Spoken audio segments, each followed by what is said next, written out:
प्रवीण परम मेलबर्न में रहते हैं। जून 2025 में मैकडॉनल्ड गए खाना लेने, तो वहां स्टाफ ने उनसे पूछ लिया कि क्या आप उबर ईट से हो।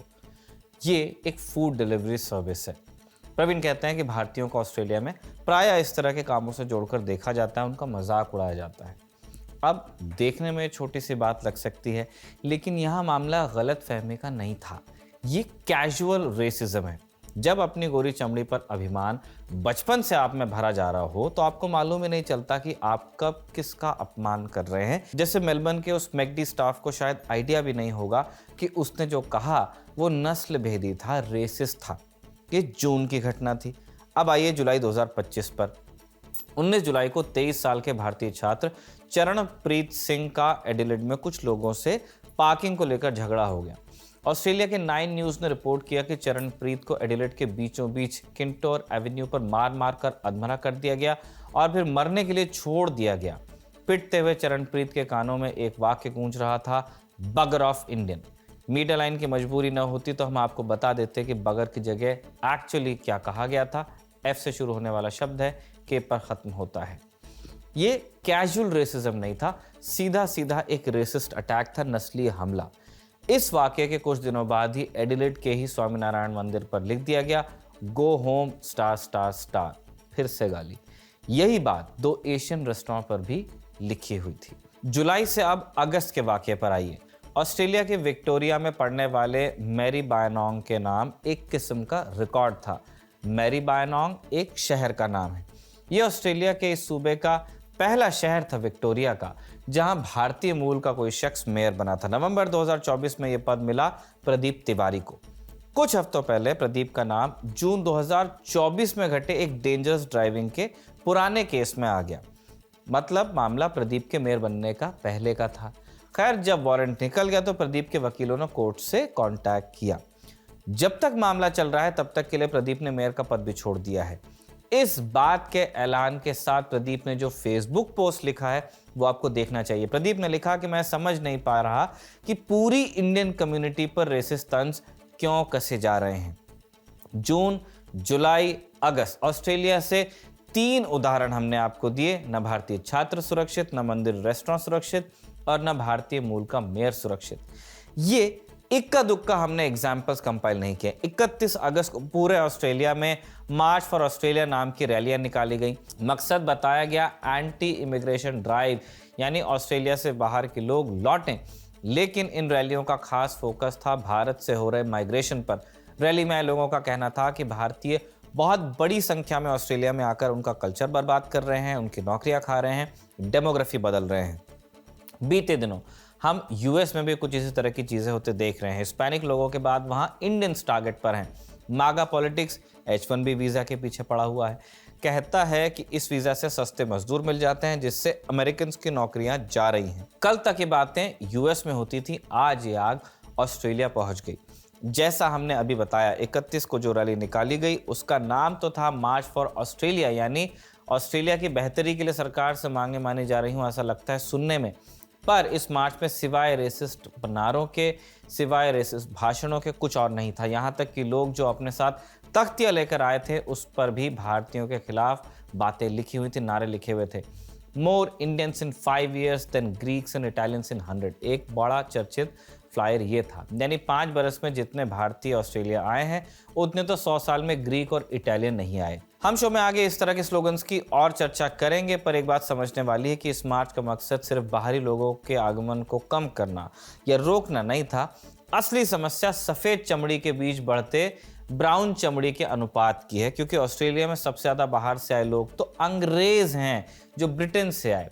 पर इस मार्च में एक नारा या एक सोशल मीडिया पोस्ट उनके खिलाफ दिख जाए तो बताइएगा। असल में तो ऑस्ट्रेलिया एबोरिजिनल्स का है, भूरी चमड़ी वाले आदिवासियों का है। यूरोप से गोरी चमड़ी वाले आए और उन्होंने भूरी चमड़ी वालों का नरसंहार किया, उस जमीन को खाली बताकर राज किया। आज कुछ ऑस्ट्रेलियंस की नज़र में फिर से भूरी चमड़ी वाले ही चुभ रहे हैं। ऑस्ट्रेलिया में दूसरे नंबर की आबादी जो बाहर से बसी है नंबर्स में, वो भारतीयों की है, और ऐसे लोगों की इनसे ही असल समस्या है। पर फैक्ट्स आप कंसिडर कीजिए। ऑस्ट्रेलिया में बाहर से आया भारतीय समुदाय वहाँ सबसे ज़्यादा एम्प्लॉयड है, यानी ऑस्ट्रेलिया में बसा अंग्रेज़ या अमेरिकी भी वहाँ बसे भारतीयों से कम नौकरियां करता है। ज्यादा नौकरी का मतलब ज्यादा टैक्स। लेकिन ऐसे आंकड़ों से इन लोगों को क्या फर्क पड़ता है? दूसरे फैक्ट पर आप आइए। इस साल ऑस्ट्रेलिया में बाहर से पढ़ने आए छात्रों से वहां की अर्थव्यवस्था में $50 बिलियन का योगदान हुआ है। यह रकम भारतीय रुपयों में लगभग 4.5 लाख करोड़ होती है। इतना ही नहीं, बाहर से जो लोग ऑस्ट्रेलिया में रहने आते हैं वो सिर्फ अपनी जेब नहीं भरते, वो सिर्फ पैसा छापकर अपने देश नहीं भेजते, बल्कि ऑस्ट्रेलिया के लोगों को भी रोजगार देते हैं। मीडिया रिपोर्ट्स के मुताबिक बाहर से आए लोग हर साल लगभग 13 से 14 लाख ऑस्ट्रेलियाई लोगों को नौकरियां देते हैं। 14 लाख लोग, यानी समझ लीजिए 14 लाख परिवार। कितने लाखों लोगों की जीविका इनसे जुड़ी हुई है, पर यह बात इन वाइट सुप्रीमेसिस्ट लोगों को समझ नहीं आती। इसलिए आज के शो में हम समझने की कोशिश करेंगे कि ऑस्ट्रेलिया में भारतीय निशाने पर क्यों है, भारतीयों को टारगेट करने वाले हैं कौन और इनका एजेंडा एक्चुअली क्या है। नमस्कार, स्वीकार कीजिए निखिल का। आप खबरगांव का डेली इंटरनेशनल बुलेटिन राजदूत देख रहे हैं।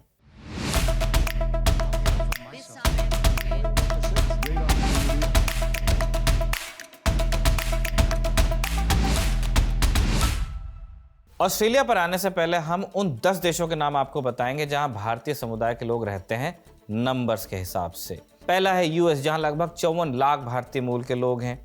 फिर यूनाइटेड अरब एमिरेट्स यानी यूएई है, जहां लगभग 31 लाख हैं।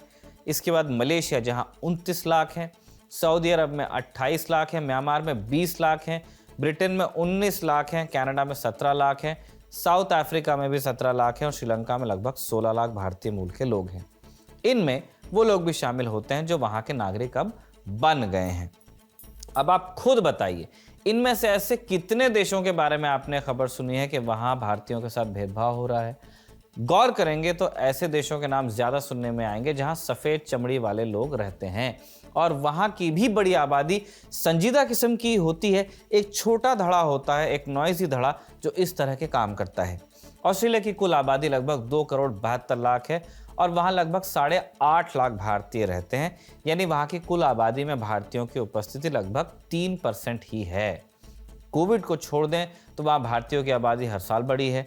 The Sydney Morning Herald Australia का एक टैबलॉइड है, उसकी रिपोर्ट के मुताबिक 2001 तक ऑस्ट्रेलिया में रहने वाले भारतीयों की संख्या लगभग 1.5 लाख थी। 2006 में यह संख्या 2.5 लाख हुई। 2011 में 4.5 लाख हुई। अब लगभग 8.5 लाख हो गई है। तो भारतीय ऑस्ट्रेलिया जा क्यों रहे हैं? 4 बड़ी वजह। पहली, अच्छी शिक्षा मिलती है। क्यूएस रैंकिंग वाली कई यूनिवर्सिटीज़ वहाँ पे हैं, जैसे दी Australian national university NU, university of Melbourne. इसीलिए यहाँ बाहर से बहुत सारे स्टूडेंट्स पढ़ने आते हैं, इंडिया से भी जाते हैं। 2023 में वहाँ इंटरनेशनल स्टूडेंट्स की संख्या लगभग 8 लाख थी। अच्छा, यहाँ पढ़ाई के बाद वर्क वीज़ा भी आसानी से मिलता है। यही दूसरी वजह है कि वीज़ा प्रोसेस अमेरिका या कई यूरोपियन कंट्रीज़ के मुकाबले में आसान है। स्किल्ड वीसास भी मिल जाते हैं। फिर ज़्यादातर छात्र वहाँ पढ़ाई पूरी करने के बाद परमानेंट रेजिडेंसी के लिए भी आवेदन देते हैं। तीसरी वजह है रोजगार। भारत में कितना ज़्यादा है आप पहले से जानते हैं। आईटी, हेल्थ केयर, इंजीनियरिंग जैसे सेक्टर में स्किल्ड इंडियंस की मांग ऑस्ट्रेलिया में बहुत है। अपने यहाँ उतनी नौकरियाँ हैं नहीं, अगर हैं कुछ नौकरियां तो पे स्केल उस तरह का नहीं है, इसलिए लोग बाहर जाना प्रेफर करते हैं। ऑस्ट्रेलिया की अर्थव्यवस्था स्थिर और विकसित है।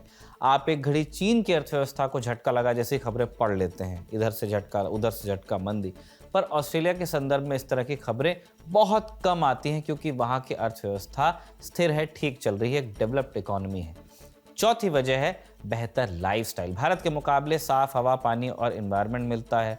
ऊपर से वहाँ का समाज कॉस्मोपॉलिटन है, बहुसांस्कृतिक है। वो लोग अलग अलग कल्चर से आने वाले लोगों को देखकर नाक भौं नहीं सिकोड़ते। काम के वहाँ दिन 5 हैं। बॉस आपको ऑफिस से निकलने के बाद में फ़ोन करके परेशान नहीं करता है। वर्क लाइफ बैलेंस, इस तरह की बहुत सारी चीज़ें हैं जो वेस्टर्न यूरोप में देखने को मिलती हैं। वैसा ही माहौल आपको ऑस्ट्रेलिया में मिलता है। जैसे हमने बताया, ब्रिटेन से भी वहाँ लोग रहते आए हैं। चाइनीज़ लोगों की भी बहुत बड़ी संख्या है। इंडियंस तो हैं ही, तो इसी कॉस्मोपॉलिटन माहौल की वजह से इंडियंस की संख्या बढ़ रही है और इस माइग्रेशन को ऑस्ट्रेलिया ने लगातार सपोर्ट भी किया है। हिंदुस्तान में ऑस्ट्रेलिया के 4 काउंसलेट हैं। दिल्ली में है, मुंबई में है, कोलकाता में है और चेन्नई में। ऑस्ट्रेलिया में इंडियंस की जो आबादी है वो पढ़ी लिखी है, यंग है। 25 से 44 की एवरेज एज इनकी है और 2006 के बाद से आए 68% भारतीयों के पास ग्रेजुएशन की डिग्री थी। ये फैक्ट हम पहले बता चुके हैं कि सबसे ज़्यादा एम्प्लॉयड जो समुदाय है वो भी इंडियंस का ही है। भारतीय समुदाय की रोजगार दर 85% से भी ज्यादा है। वहीं ओवरऑल कुल प्रवासियों के बीच रोजगार दर 80% है। इसीलिए वहां की सरकार भी भारतीयों के साथ खुश रहती आई है। साल 2006 में जॉन हॉवर्ड वहां के प्रधानमंत्री बने। उन्होंने भारतीय छात्रों के लिए वीजा इजी किया। इसके बाद वहां बसने वाले भारतीयों की संख्या बढ़ने लगी। तो जब ये सारे रीजंस हैं और ऑस्ट्रेलिया इस माइग्रेशन को सपोर्ट भी कर रहा था, फिर 31 अगस्त को इस तरह का आयोजन क्यों हुआ जिसके टारगेट पर इंडियंस थे? हमने मार्च फॉर ऑस्ट्रेलिया की वेबसाइट चेक की। उसके अबाउट सेक्शन में हमें लिखा मिला, बरसों से ऑस्ट्रेलिया की एकता और साझा मूल्यों को नष्ट किया जा रहा है और ऐसा करने वाली नीतियां और आंदोलनों के खिलाफ हमें खड़े होना है। हमारे देश में आज एंटी ऑस्ट्रेलियन हेट्रेड और विदेशी संघर्ष के प्रदर्शन देखे जा रहे हैं। इन सब की एक ही वजह है, मास माइग्रेशन। हमें इसे रोकना होगा ताकि हमारे समाज को वापस जोड़ा जा सके और एक सुनहरे भविष्य की तरफ कदम बढ़ाया जा सके। 31 अगस्त को इसी थीम पर ऑस्ट्रेलिया के 20 बड़े शहरों में लोग इकट्ठा हुए। इस पूरी कवायद के पीछे कौन लोग थे? किसी एक पार्टी या संगठन के झंडे तले ये कार्यक्रम हुआ नहीं था। यही बहुत बड़ी प्रॉब्लम भी है कि डिसेंट्रलाइज्ड है।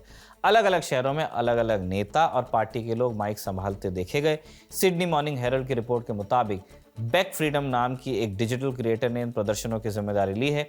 बैक फ्रीडम अपने आप को फ्रीडम फाइटर, नेशनलिस्ट और पेट्रियट बताती है। सोचिए ऐसे विशेषण अपने साथ लगे हुए हरकतें कैसी हैं। ऑस्ट्रेलियन ब्रॉडकास्टिंग कॉर्पोरेशन ABC की रिपोर्ट में ह्यूगो लेनन नाम के राइट विंग इन्फ्लुएंसर का भी नाम लिया गया है।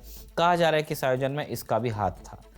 ये जो साहब हैं वो द ग्रेट रिप्लेसमेंट जैसी कॉन्स्पिरेसी थ्योरीज में यकीन रखते हैं और इसे बढ़ावा देते हैं।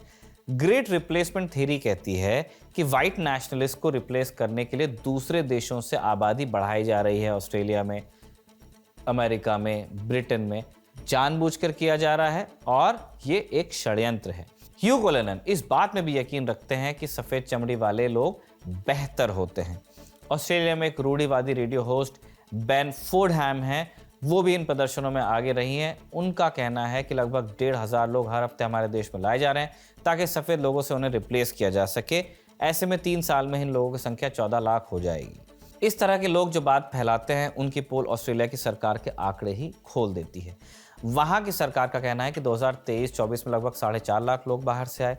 उसके पहले ये आंकड़ा लगभग 5.5 लाख था, यानी कमी आई है। फिर भी इस तरह की फर्जी थ्योरी फैलाई जा रही है। एक और बात, जो 1,500 लोगों को हर हफ्ते लाने की बात चल रही है, उसमें इस बात को कंसिडर किया जाना चाहिए कि कई सारे इंडियन स्टूडेंट्स होते हैं जो साल में 1 से ज़्यादा बार ऑस्ट्रेलिया से इंडिया के बीच की यात्रा करते हैं। तो वो जितनी बार आते हैं उतनी बार काउंट होते हैं, क्योंकि ये जो 1,500 का आंकड़ा है वो प्लेन की टिकट्स गिनी गई हैं। अभी जिन लोगों का नाम हमने बताया, ये लोग इंटरनेट पर मशहूर हैं, बहुत मशहूर हैं ऑस्ट्रेलिया में। पर इंटरनेट के अलावा कुछ नियो नाज़ी गुट के लोग भी इन प्रदर्शनों में शामिल हुए हैं। एक नेता का हम आपको नाम बताते हैं, थॉमस सीबल। इन्हें कल ही ऑस्ट्रेलिया की पुलिस ने गिरफ्तार भी किया। वहां आदिवासियों के आयोजन में इन्होंने मारपीट की थी। 31 अगस्त वाले आयोजन में भी ये शामिल थे। सीबल national socialist network and the European Australian movement जैसे नियो नाज़ी राजनीतिक संगठनों के मेंबर हैं। खुद का भी एक संगठन चलाते हैं जिसका नाम है लैड्स सोसाइटी। ये भी सफ़ेद लोगों के वर्चस्व की बात करती है। ऑस्ट्रेलिया के मीडिया में ऐसे दर्जनों लोगों के नाम छापे जा रहे हैं। वहाँ की सरकार इन सब लोगों को नियो नाज़ी बता भी रही है, खुलकर कह रही है, कंडेम कर रही है, इनके काम की निंदा कर रही है।